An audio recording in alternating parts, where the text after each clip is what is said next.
எங்கள் சொந்தம் பார்த்தாலே சொர்க்கம் சொத்தி போகுமே.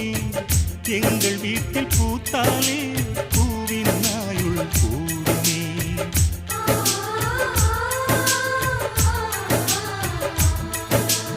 இரண்டு கண்கள் என்றாலும் பார்வை என்றும் ஒன்றுதான். உருவத்திலே தனித்தனிதான், உள்ளம் என்றும் ஒன்றுதான். ஒரு சேவல்தான் நடை காத்தது, இந்த அதிசயம் பாருங்கள். கண்ணனை வாழ்த்துங்கள்.